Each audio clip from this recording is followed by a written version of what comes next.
하나님의 말씀은 누가복음 5장 7절에서 10절, 그리고 사도행전 2장 36절로 39절입니다. 이에 다른 배에 있는 동무들에게 손짓하여 와서 도와달라 하니 그들이 와서, 신앙인에게 있어서 부흥이라는 말은 성령의 감동으로 신앙을 일깨우고 회개시키며 거듭나지 못한, 새롭게 태어나지 못한 그 불신자들을 믿게 하는 일, 이게 부흥이라는 말입니다. 영어로 리바이벌, 부흥의 의미는 영적으로 그 사람이 다시 회복하거나 회개하여 그 사람이 믿게 하는 일, 이게 부흥의 의미입니다. 그러니까 우리가 흔히 교회에 사람이 많아지는 것, 이것이 부흥이라고 말하는 것과는 조금 차이가 있는 것이죠. 물론 사람이 많아지는 것은 부흥의 결과 중에 한 가지에 속하긴 합니다.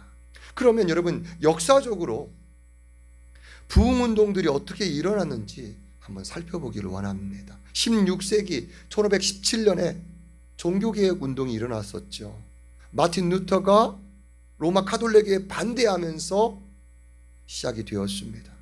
로마 카톨릭의 부패, 그 중에 하나는 정말 특별한 건데, 헌금을 하면 죽은 사람의 그 죄가 용서받는다라고 하는 그 면죄부, 그 면죄부를 판매했는데 이것에 반대해서 일어난 운동입니다. 그 외에 또 95개조 반박문이 있었죠. 이때 카톨릭과 분리된 교회들이 나온 교회, 이것이 기독교죠. 마틴 루터와 함께 한 이 교회들이 내세운 내용은 우리는 오직 성경으로 돌아간다, 성경으로 돌아가자 라고 하는 그런 운동이었던 것입니다.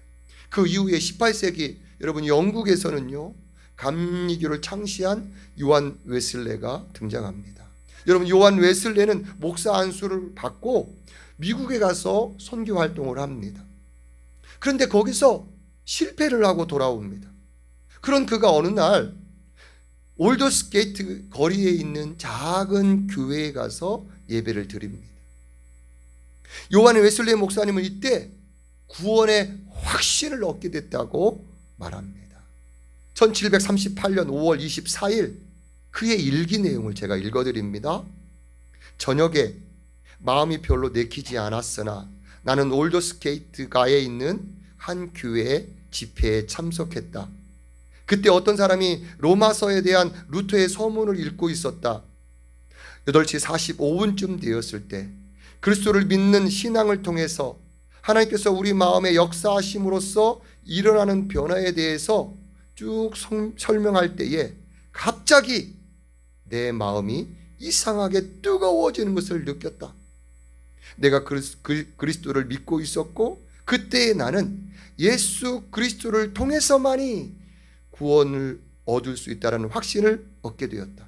그리고 그리스도께서 내 죄를 사하여 주시고 나 같은 죄인마저도 죄와 사망의 법에서 구원해 주셨다는 확신을 가지게 되었다라고 그날의 일기를 쓴 내용입니다. 여러분, 이때 이후 웨슬레 목사님은요 어디 가서 설교하는 곳마다 회중들이 통회의 눈물을 흘리고 죄사함의 감격과 강력한 회개 운동이 일어나게 됩니다. 요한 웨슬레 목사님이 다녀간 그 곳들은요 다 그곳은 술집들이 다 문을 닫고 죄를 짓는 곳들은 다 문을 닫게 되는 놀라운 부흥의 운동이 일어나게 된 것입니다. 여러분, 그 이후에 한국에서도 부흥운동이 일어납니다. 여러분, 1907년 평양의 장대현 교회에서 일어났는데 과정은 이렇습니다. 길선주 장로님이라고 계신데 이 길선주 장로님이 그 당시 신학을 같이 하면서 장로님이셨어요. 그 장로님이 말씀을 전하는데 강력한 성령의 역사가 그 집회 가운데 임합니다. 그 회중 가운데 한 사람이 일어나서 자신의 죄를 고백하겠다고 하면서 말합니다. 이런 고백입니다. 저는 노모를 모시고 어린 처자식을 먹여 살리느라 야심한 틈을 타서 도둑질하려고 엿집에 들어갔습니다. 그래서 거기서 이부자리와 놋그릇을 훔쳐왔으나 내내 양심의 고통을 받아오다가 어제 그 집 주인이 바로 길손주 장로님인 것을 알고 하나님께 용서해달라고 혼자 기도했습니다. 그런데 오늘 그동안 참아 하지 못한 저의 죄를 털어놓아야 내 속이 시원하겠기에 길손주 장로님 앞에 용서를 비는 것입니다 라고 하면서 자신의 죄를 고백하면서, 그 한 사람이 고백하면서 거기 있는 모든 자들이 회개 운동이 일어나게 됩니다. 다음 날 동네 한 순경이 이 집회에, 연이은 집회에 참석을 합니다. 이 순경이 참석한 이유는 얘기를 들은 거예요. 다른 사람이 그 집회 안에서 죄를 고백한다라는 말을 들었어요. 그래서 그 집회에 참여해서 누가 죄를 고백하나 듣고 그 내용을 듣고 그 제목을 가지고 그 사람을 잡아가려고 그 집회에 참석한 것입니다. 그런데 그 집회 가운데서 오히려 이 순경 자신이 내면의 죄를 깨닫고 통회하고 자복하는 역사가 일어난 것입니다. 이 집회가 끝나고 당시 평양 시내 전체뿐만 아니라 한국 전역의 교회들마다, 모든 교회들마다 회개와 부흥운동으로 퍼지게 된 것입니다. 여러분, 역사적으로 일어난 이 부흥운동들의 공통점이 있습니다. 여러분, 이 공통점이 뭘까요? 그것은 바로 단 한 사람으로 시작했다는 거예요. 여러분, 먼저 성령의 감동으로 그 한 사람이 자신의 죄를 깨닫고 내가 어찌해야 하나 하면서 통회하는 역사로 시작을 한다는 것입니다. 자신의 죄를 깨닫고 회개할 때 그 여파가 다른 사람에게로 흘러가면서 부흥운동이 시작이 되었다고 하는 것입니다. 여러분, 하나님 앞에서 자신의 죄를 보고 자신의 죄가 너무나 악한 것을 깨닫게 되니까 절망에 빠지게 됩니다. 그리고 이 죄악에서 자신을 건지실 분은 오직 하나님임을 알게 되어서 하나님께 자신을 구원해달라고 간절히 구하게 되는 것입니다. 이것은 성령의 역사로만 일어나는 것입니다. 여러분, 성경에서도 이런 일이 있지요. 여러분, 예수님의 제자들이 마가의 다락방에서 성령의 충만함을 받습니다. 이제 베드로와 다른 제자들이 그 마가의 다락방 안에서만 있을 수 없었어. 가슴이 터질 것 같아서 거리로 뛰쳐나옵니다. 거리로 뛰쳐나와서 하나님의 말씀을, 그 길거리에서 하나님의 말씀을 전합니다. 너희가 십자가에 못 박은 그 예수를 하나님이 우리의 구원주로 삼으셨느니라 라고 외칩니다. 여러분, 사도행전 2장 36절 한번 함께 보겠습니다. 사도행전 2장 36절을 같이 봅니다. 시작. 그런즉 이스라엘 온 집은 확실히 알지니 너희가 십자가에 못 박은 이 예수를 하나님이 주와 그리스도가 되게 하셨느니라 하니라 외쳤어. 여러분, 이때 이 설교 말씀을 들은 사람들 가운데 말합니다. 그 다음 구절입니다. 우리 2장 37절 다 같이 보겠습니다. 시작. 그들이 이 말을 듣고 마음에 찔려 베드로와 다른 사도들에게 물어 이르되 형제들아 우리가 어찌할꼬 하거늘. 여러분, 이들도요 베드로의 설교를 듣고 마음에 찔림이 일어납니다. 자신의 죄를 깨닫게 된 거예요. 여러분, 이들이 어떻게 하나요? 우리가 어찌할꼬. 예수님이 십자가에 못 박히게 된 것은 바로 내 죄 때문이구나 라는 것이 이들이 깨달아지니까 이제 우리가 어찌할꼬 라는 말이 터져나옵니다. 이때 38절 함께 봅니다. 같이 베드로가 말합니다. 시작. 베드로가 이르되 너희가 회개하여 각각 예수 그리스도의 이름으로 세례를 받고 죄사함을 받으라. 그리하면 성령의 선물을 받으리니. 베드로가 그들에게 회개해서 예수님 이름으로 세례받고 제사함하더라. 그럼 성령의 선물 받을 것이자 라고 말씀합니다. 여러분, 부흥의 시작점은요, 하나님 앞에서 자신의 죄를 철저히 깨닫게 되는 것입니다. 그래서 그 사람의 입에서 내가 어찌해야 되는가, 내가 어찌해야 되는가 라고 하는 그 절망을 경험하게 되는 것입니다. 여러분, 이 절망을 경험하게 되는 것이 바로 부흥의 시작점입니다. 성령님이 그 사람에게 역사하셔서 그 사람의 자신의 실체, 자신의 죄를 보고 깨닫게 하시는 일인 것입니다. 여러분, 예수님이 이제 공적인 생애, 3년의 그 공적 생애를 시작하실 때 예수님께서 가장 먼저 하신 일은 제자를 먼저 삼는 일이었습니다. 12제자를 만드는 일이었습니다. 예수님은 먼저 베드로에게 찾아가십니다. 이때 베드로는 어젯밤 밤새 그무질을 했어요. 그런데 아침에 이르도록 아무것도 잡지 못해서 그날 오전에 그냥 그물 손질만 하고 있었습니다. 이때 예수님이 베드로에게 찾아가서 말씀하십니다. 깊은 곳으로 가서 그물을 내리라. 베드로는 그 말씀을 듣고 전혀 이해가 되지 않고 몸도 힘들었지만 그 말씀을 그대로 순종합니다. 깊은 곳에 가서 그물을 내립니다. 여러분, 그런데요, 엄청난 일이 일어납니다. 그물이 찢어질 정도로 고기가 많이 잡힙니다. 너무 많이 잡혀서 저 옆에 있는 다른 배에 있는 동료들을 빨리 불러가지고 그 배까지 이 잡은 물고기를 나눕니다. 물고기를 2배 나누어 실었는데도 불구하고 그 2배들이 가라앉을 정도로 고기가 잡힌 거예요. 여러분, 고기가 얼마나 많이 잡히면 그 배가 가라앉을 정도가 여러분 됩니까? 7절 같이 한번 읽겠습니다. 시작. 이에 다른 배에 있는 동무들에게 손짓하여 와서 도와달라 하니 그들이 와서 2배의 채움에 어떻게 되었더라? 잠기게 되었더라. 이 정도만. 근데 이때 베드로와 다른 사람들이 놀랐다고 말합니다. 놀랐다고 말씀해요. 여러분, 5장 9절, 이는 자기 및 자기와 함께 있는 모든 사람이 고기 잡은 것으로 말미암아 놀라고, 여기서도 놀라고라는 말씀이 나와요. 10절 말씀 또 봅니다. 10절 시작. 세베대의 아들로서 시몬의 동업자인 야고보와 요한도 놀랐음이라. 여기까지 놀랐습니다. 무서워하지 말라. 끝까지 계속 읽겠습니다. 예수께서 시몬에게 이르시되 무서워하지 말라.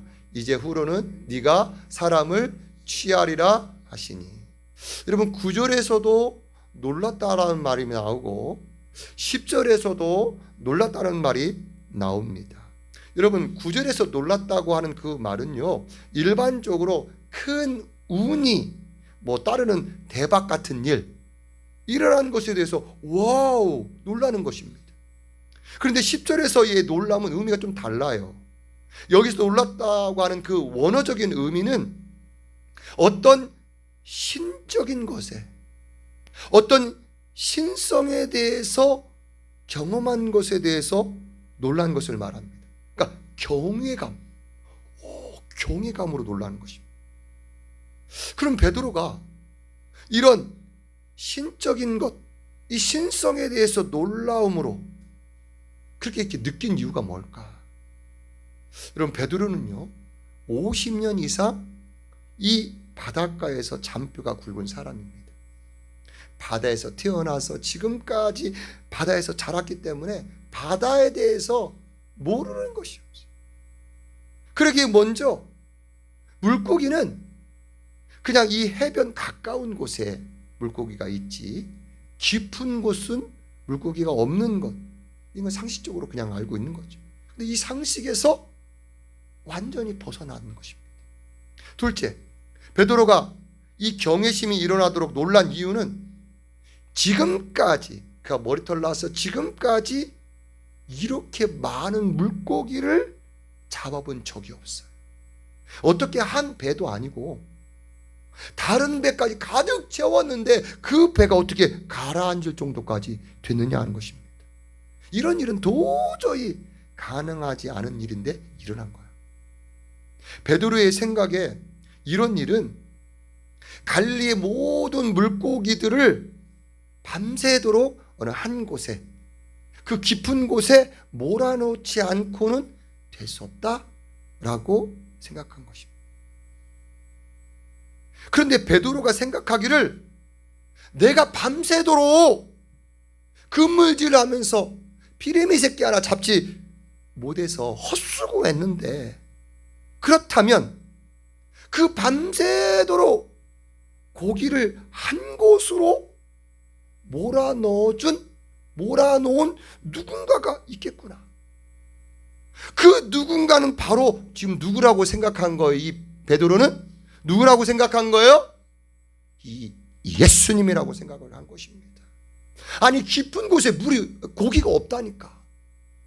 근데 그곳에 물고기를 다 모아놓고 물고기를 다 잡았는데도 잠기게 되었고 여전히 많이 있어요. 여러분, 그러기에 베드로는 이 예수님은 우리와 같은 존재가 아니시구나 그러면서 예수님에 대한 경외감을 느낀 거죠. 베드로가 예수님께 나아가서 말합니다. 뭐라고 말씀하나요? 8절, 다시 앞으로 돌아가면 8절 같이 봅니다. 시작. 시몬 베드로가 이를 보고 예수의 무릎 아래에 엎드려 이르되 주여 나를 떠나소서 나는 죄인이로소이다 하니. 베드로가 예수님께 나아가서 무릎을 꿇고 예수님께 말씀을 합니다. 뭐라고 말해요? 주여 나를 떠나소서 나는 죄인입니다 라고 말합니다. 여러분, 베드로는 예수님께 와서 이렇게 고백할 수 있어요. 와, 예수님 대박. 당신 대박. 야, 와, 살다 보니 이런 일도 있네요. 그런 일반적인 어떤 놀람이 아니에요. 주여 나를 떠나주십시오. 저는 죄인입니다 라고 고백하는 것입니다. 여러분, 베드로는 무엇 때문에 이렇게 고백했을까요? 여러분, 어느 누구라도 하나님, 거룩하신 하나님을 진정으로 만나게 되면 가장 먼저 깨닫게 되는 것은 내 자신이 죄인임을 온몸으로 알게 되는 것입니다. 오늘 베드로가 예수님의 그 신성, 예수님 우리와 존재가 다른 존재임을 느끼고 나서 베드로도 가장 먼저 그가 깨닫게 된 것은 자신이 죄인임을 보게 되는 거예요. 그러기에 주님 앞에 나와서 주여 나를 떠나소서 나는 죄인입니다 라고 고백한 것입니다. 여러분, 믿음 생활에서, 신앙 생활에서 가장 우선시 되어야 하는 것은 하나님 앞에서 나를 발견하는 일인 것입니다. 누구라도 거룩하신 하나님을 만나게 되면 가장 먼저 내가 얼마나 큰 죄인인지 알게 되는 것입니다. 내가 내 죄로 말미암아 절망할 수밖에 없게 되는 것입니다. 내가 가진 이 죄로 인해서 내가 갈 곳은 다 정말 지옥밖에 없구나 라는 것을 철저하게 깨닫게 되는 것입니다. 나에게는 절망, 희망이 없어. 자신의 죄로 말미암아서 절망이 몰려오는 것, 그것이 바로 하나님 만난 자들의 첫 번째 반응. 나는 죄인입니다. 거룩하신 하나님께로 나는 결코 나아갈 수 없는 그런 존재입니다. 그 절망을 느끼는 거예요. 여러분, 그러기에 부흥은 그냥 사람의 수만 늘어나는 것이 아닙니다. 진정한 부흥은 먼저 한 사람이 성령의 감동이 되어져서 하나님 앞에 자신의 실체를 보게 되는 것입니다. 그래서 내 자신이 누구인지, 내 자신이 얼마나 죽을 죄인인지 알게 되어서 절망을 경험하게 되고, 그 절망 앞에서 오직 나를 구원해 주실 분은 나의 죄의 모든 죄를 가지고 십자가에 달리신 예수님 한 분뿐임을 알게 되는 것입니다. 그래서 하나님께 부르짖게 되는 것입니다. 여러분, 저와 여러분이 내 자신의 부흥, 진정한 부흥을 먼저 경험케 해달라고 기도하시는 여러분 되어지기를 주의 이름으로 축복합니다. 여러분, 마가복음에 보면 귀신 들린 한 아이의 아버지가 나옵니다. 이 귀신 들린 한 아이의 아버지가 이 제자들에게 찾아옵니다. 그런데 이 제자들은 이 귀신 들린 아이를 두고 식은땀을 흘리면서 낑낑댑니다. 어찌할 바를 몰라요. 근데 예수님께서 밖에서 일을 다 이제 보시고 그 현장에 오시게 됩니다. 이 아이의 아버지가 예수님이 오시는 것을 보고 예수님께 다가가서 말씀을 합니다. 예수님, 주님, 제가 당신의 제자들에게 제 아들을 좀 고쳐달라고 말을 해봤지만 제자들은 고치지 못하더이다. 주님, 제 아들을 좀 고쳐주십시오 라고 요청합니다. 이때 예수님은 제자들을 향하여 믿음이 없는 세대요 라고 하면서 책망을 하시면서 그 아이를 데려오라 말씀하십니다. 예수님은 그 귀신 들린 아이에게서 그 귀신을 쫓아내 주시고 그 아이를 온전케 해 주십니다. 이제 제자들이 집에 들어오면서 예수님께 이제 말씀을 이제 질문을 합니다. 아니 예수님, 우리는 어찌해서 능히 그 귀신을 쫓아내지 못하였나이까? 라고 물어봅니다. 질문합니다. 여러분, 이때 예수님이 하신 말씀이 무엇인가요? 마가복음 9장 29절 맨 뒤로 한번 가시면 좋겠습니다. 맨 뒤로. 9장 29절. 같이 한번 읽겠습니다. 시작. 이르시되 기도 외에는 다른 곳으로는 이런 종류가 나갈 수 없느니라 하시니라 라고 말씀해요. 여러분, 제자들은 무엇 때문에 귀신을 쫓아내지 못했을까? 여러분, 예수님은 이 제자들이 전도를 나갈 때 귀신을 쫓는 권능을 주시면서 제자들도 몇몇 귀신들 쫓아낸 경험들이 있어요. 그런데 지금은 무엇 때문에 이 귀신을 쫓아내지 못했을까 하는 것입니다. 무엇 때문에 그럴까? 지금은 왜 이 귀신을 쫓아내지 못했을까? 여러분, 그것은 바로 이 아기에게 들린 귀신은 급이 달랐어요. 급이 달랐어요. 여러분, 영적인 세계에서 사단마귀 귀신은요, 급수가 다 다릅니다. 루시퍼를 중심으로 해서 사단마귀 귀신들 다 급수가 달라요. 쫄개들도 있고 그 중간도 있고. 한마디로 제자들이 그동안 귀신들을 물리쳤던 그 귀신들은 좀 쪼무레기들, 덜 센 놈들이었어요.